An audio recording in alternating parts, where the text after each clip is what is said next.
Earl Joseph, welcome to Bull World. The next generation of extreme computing systems will be what we call exascale. Now, what does that mean in terms of power? Sure. Exascale systems are the largest systems in the world as far as being developed. They're a class of supercomputers that are truly larger than anything else ever been designed or even thought of before.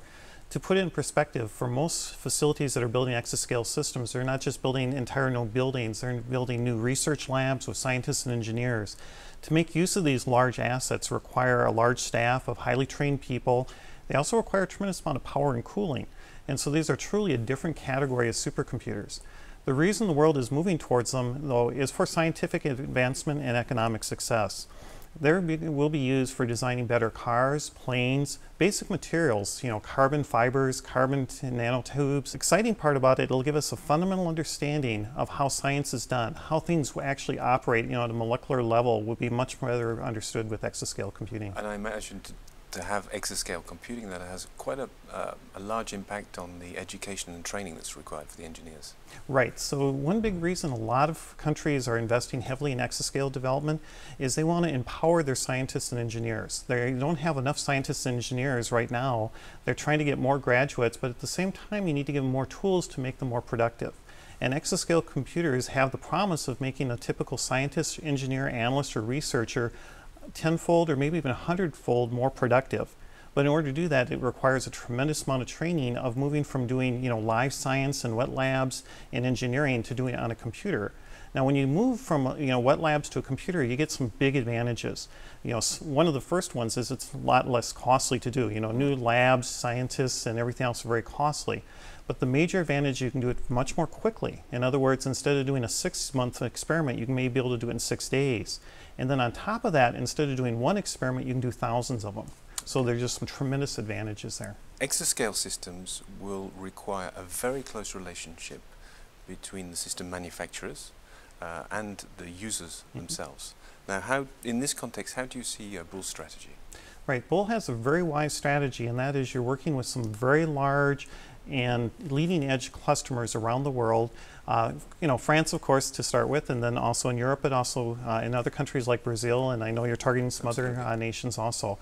But your large customers in France and the UK in particular, CEA and AWE, are just tremendous leading edge customers, and they will work closely with you to really push the system, push your R&D and designs to make them so that the products really fit what the market demands and requires.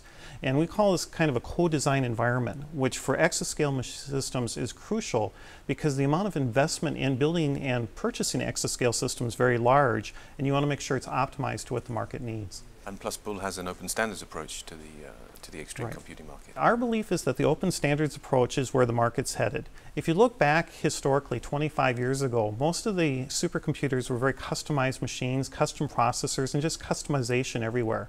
In the last decade, that's been redefined, and it really changed the nature of the market. By going to open standards, the cost of doing supercomputing was cut down by a factor of 5 to 7. So when that happened, then more people used it, more scientists and engineers got used to it.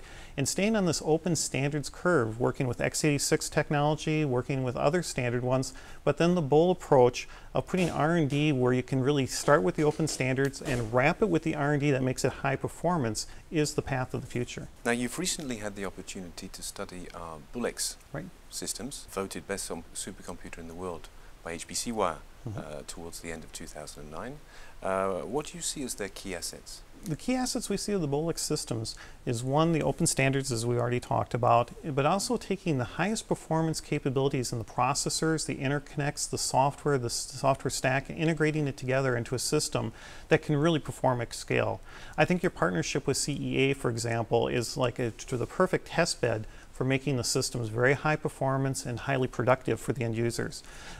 Big thing that we've been asked for is high performance computing called HPC. Maybe we should call it highly productive computing in the future.